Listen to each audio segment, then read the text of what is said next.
Ecological Solid Waste Management Act of 2000, a landmark environmental legislation in the Philippines.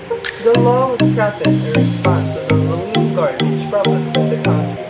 RA 9003 declares the policy of the state in adopting a systematic, comprehensive, and ecological solid waste management program that ensures the protection of public health and the environment, and the proper segregation, collection, transport, storage, treatment, and disposal of solid waste through the formulation and adoption of the best environmental practices.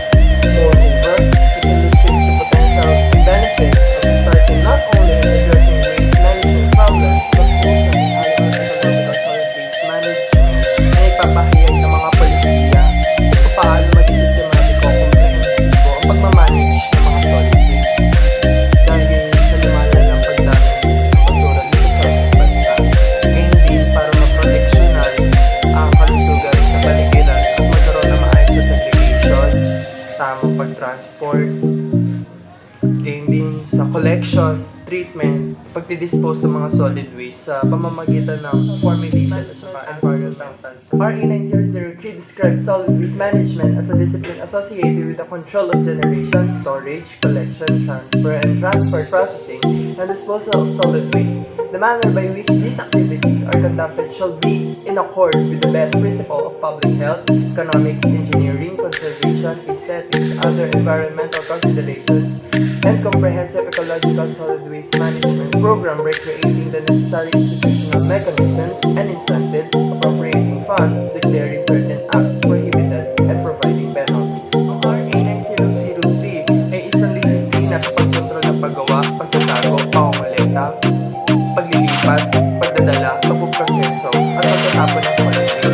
Ang mga aktibidad na ito ay dapat ginagawa base sa pinakamasisang pamantayan para sa kaligtasang pangkalusugan, ekonomi, at iba pang konsiderasyong pag-establish ng National Solid Waste Management Commission, SWMC, and Solid Waste Management Board, SWMB, which is local government unit, LGUs, mandated by RA 9003, will be represented public officials in the ex-officio capacity in the private sector. The Commission shall serve as coordinating body and likewise develop and implement the National Solid Waste Management Framework. The SWMB, on the other hand, is directed to formulate 10-year local ecological solid waste management plans, instituting an effective and sustainable solid waste management plan with primary emphasis on implementation of all feasible reuse, recycle, and composting programs. National mechanism. Dito, nagkaroon tayo ng dalawang establishment, ang NSWMC at SWMB. Ngayon, sa NSWMC or yung commission, sila yung coordinating body at magde-develop at mag-i-implement ng framework or yung National Solid Waste Management Framework. Yung SWMB naman, sila naman yung mag-formulate ng mga plans for at least 10 years. At mas nagpo-focus sila or may emphasis sila sa implementation ng reuse, recycle, at composting program. Comprehensive Solid Waste Management, Waste Characterization, and Segregation. The solid waste generated within the area of jurisdiction shall be characterized for initial source reduction and recycling element of the local waste management plan.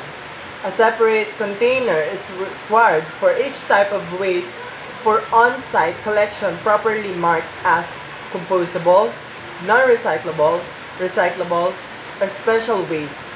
Waste segregation shall be conducted at the source including household, commercial, industrial, and agricultural resources. Comprehensive solid waste management may una, waste characterization and segregation. Sinasabi lang dito na kapag may kalat ka, ika-characterize mo siya at isa-segregate mo siya. For example, yung kalat ba na ito ay compostable, non-recyclable, recyclable, or special waste.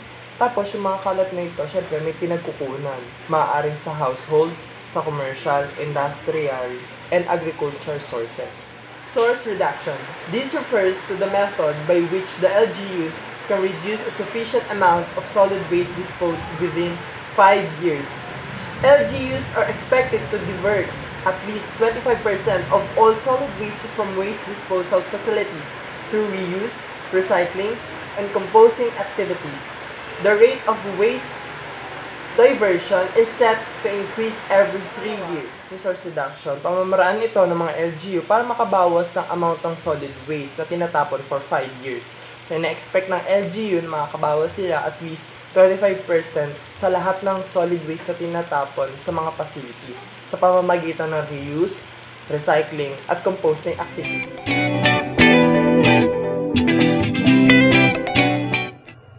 Local government solid waste management.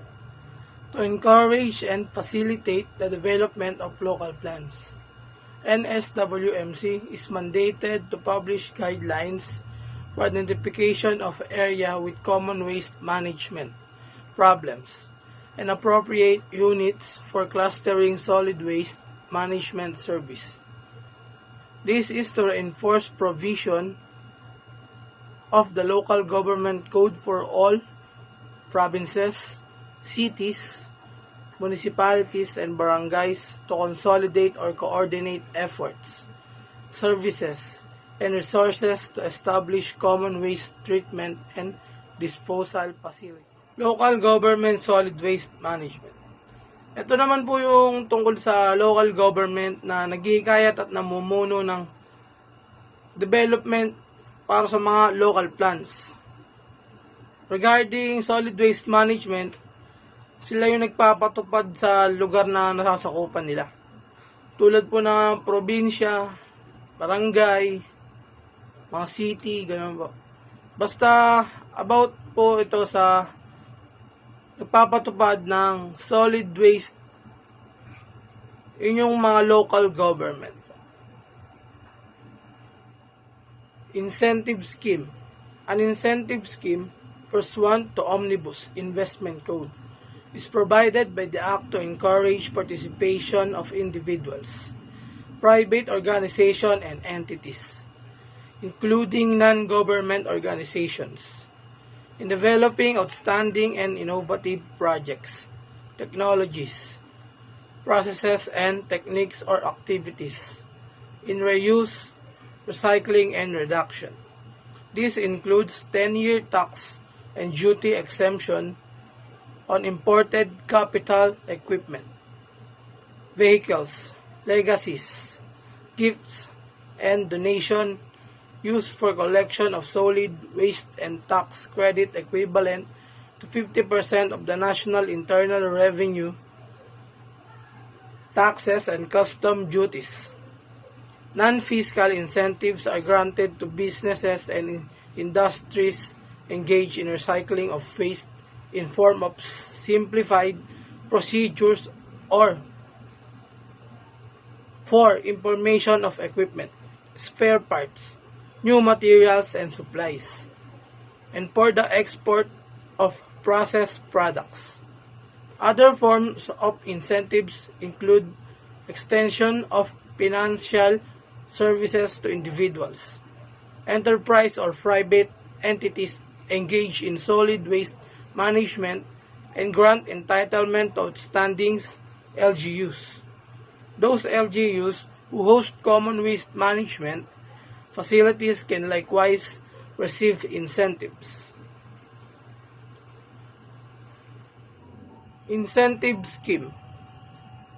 Ito yung part po na may tinatawag na Omnibus Investment Code para may mapala yung mga private company. Yun lang po yung pagkakaalam ko dun. Okay. Penal provision. Chapter 6 provides a comprehensive list of prohibited acts including littering, throwing, dumping of waste matters in public places, undertaking activities in violation of sanitation operation, open burning of solid waste, causing non-segregated waste, squatting in open dumps and landfills, open dumping, burying of biodegradable materials in flood-prone areas, unauthorized removal of recyclable materials, mixing of source-separated recyclable materials with other solid waste, establishment or operation of open dumps, manufacturing, distributing, using and importing consumer products that are non-environmentally friendly materials, importing toxic waste misrepresented as recyclable or with recyclable content, transporting and dumping in bulk in areas other than facility centers, site preparation, construction, expansion or operation of waste management facilities without an environmental compliance certificate and not conforming with the land use plan of LGUs, construction of an establishment within 200 meters from dump sites or sanitary landfills, and operation of waste disposal facilities on any aquifer, ground, reservoir, or watershed area. Penal provision. Ito naman po yung mga pinagbabawal ng batas. Yung lahat po ng 50 na yun na sinabi kanina, yun po yung mga hindi po dapat gawin at under po sa sa batas. Yun po. Financing solid waste management. The Act provided a special account in the National Treasury called the Solid Waste Management Fund. This will be sourced from fines and penalties imposed, proceeds of permit and license, donations, endowments, grants and contribution, and amount allocated under the Annual General Appropriation Act. The fund will be utilized to finance products, facilities, technologies, and processes that would enhance proper solid waste management. Awards and incentives, research program, information, education, communication and monitoring activities, technical assistance, and capability building activities. Financing solid waste management.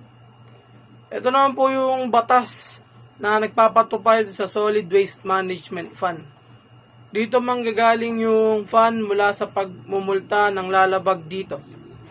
Tapos mapupunta yon sa General Appropriation Act. Yung fund paghati-hatiin sa mga product, facilities, technologies, at sa mga proseso na mag-enhance pa para sa proper solid waste management.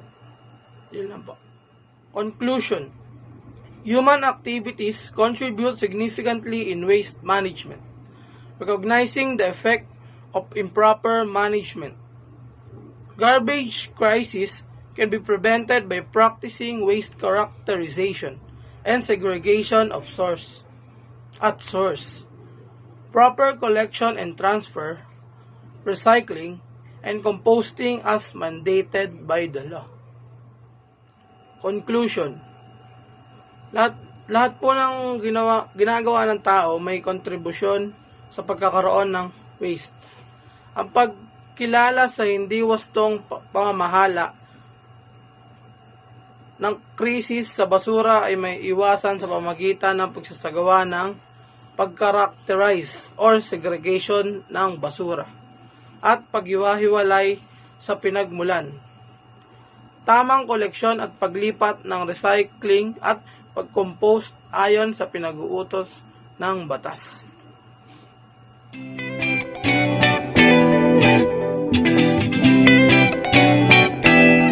We will discuss the Philippine Clean Water Act of 2004, also known as RA 9275. But first, why we need the Clean Water Act? So here's why. First is low sewerage coverage. Second is degradation of water from domestic wastes. Third is spread of waterborne diseases. And lastly is decline in fish production. Let's proceed to the Philippine Clean Water Act of 2004, or also known as Republic Act 9275. An act providing for a comprehensive water quality management and for other purposes.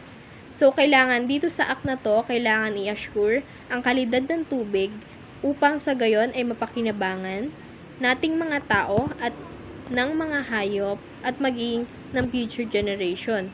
At kailangan natin i-assure na ang tubig na ating gagamitin ay malinis at walang contaminants or pollutants na present doon sa water na yon. The state shall pursue a policy of economic growth in a manner consistent with the protection, preservation, and revival of the quality of our fresh, brackish, and marine waters. Declaration of Policy, Section 2 of the Philippine Clean Water Act. So, dito naman, kailangan ng manner or tuloy-tuloy na pag-protection o pag-preserve ng ating mga bodies of water. Katulad na lang ng fresh water na kung saan yun yung lakes, rivers, and then brackish, yung brackish ay mix of fresh and marine waters. Ibig sabihin, hindi siya gaanong maalat, hindi gaanong matabang or fresh. Samantalang dun naman sa marine water, present dun yung example nun ay ang sea at ocean. So, dito sa act na to, kailangan daw natin mas paigtingin or mas ipagbayuhin ang pangangalaga sa ating katubigan nang sa gayon ay ma-preserve natin sila or magamit sa mga susunod na henerasyon at ang quality ng tubig na yon ay mapanatili. So next is, this act shall apply to the water quality management in all water bodies, that it shall primarily apply to the abatement control of pollution from land-based sources, that the water quality standards and regulation under this act shall be enforced irrespective of sources of pollution. Coverage of the Act, Section 3 of Philippine Clean Water Act. So, dito sa act na to, kailangan i-apply ang pag-control o pagbabantay sa kalidad ng tubig na kung saan lahat ng heavenly bodies of water ay kailangan ng implementation upang ma-implementation ng rules and regulation na kung saan ay malesen yung pollution or pollutants doon na nakapresent sa tubig. So, next naman is the sewage collection, treatment, and disposal. Section 8 requires residential, commercial, industrial establishments to connect to a sewage line provided by concessionaries. Yung mga concessionaries na yon ay Manila Water or Maynilad. Yung concessionaries ay sila yung owner or operator ng sewage treatment na kung saan ang sewage treatment ay sinabi ko kanina, ito yung nagfi-filter ng mga waste matter or waste water na bago ito i-deposit sa mga heavenly bodies of water. So, ngayon naman sa discharge permit. Section 14 regulates or effluent to bodies of water. LDA as regulatory agency monitoring discharge to Laguna Lake. Yung LLDA ay Laguna Lake Department of Authority. Dito sa discharge permit, kailangan ng permit na kung saan doon yon makukuha sa LLDA. So, ginawa yung discharge permit nang sa gayon ay ma-monitor ng mga LLDA ang mga industries, commercials, and residential na nagde-deposit or nagde-deposit or nagre-release ng mga waste matter or filtered waste matter sa heavenly bodies of water. Section 27 prohibits the following or the prohibits acts. First is discharging directly or indirectly into water bodies causing water pollution. Second is discharging without valid discharge permit. Second is dumping or transporting into water bodies sewage sludge or solid waste. Last is disposing of infectious medical wastes. Doon tayo sa discharging directly. So, doon sa discharging directly, mahigpit na pinagbabawal ang pagde-deposit ng wastewater directly or indirectly sa mga bodies of water. Kasi yung wastewater na yun na maaaring hindi siya na filtered or hindi siya na sanitize. Kung hindi man siya na either sa dalawa na yon, ibig sabihin merong present ng toxic chemicals doon sa wastewater na yon. Second is discharging without ballast discharge permit.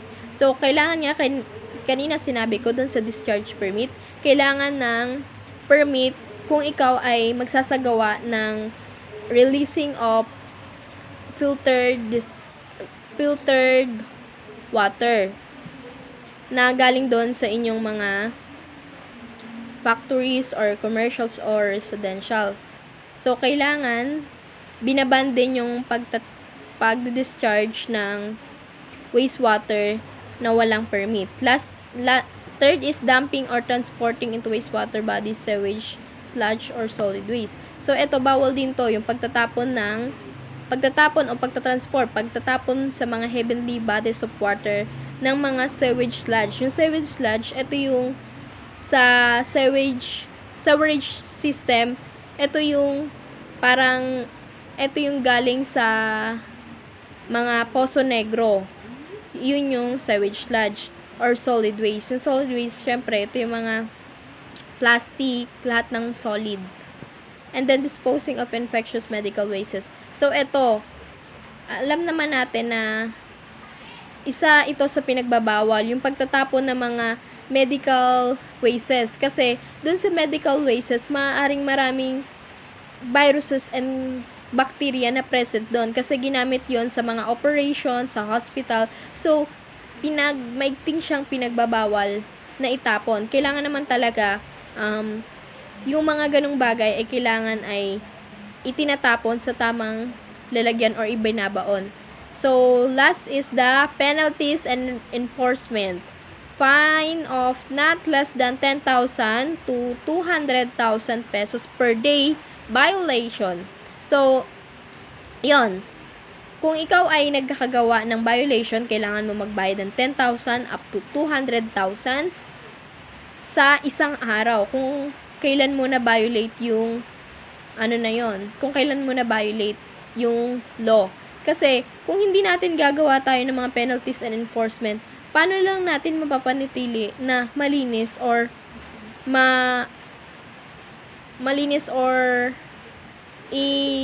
tawag na to,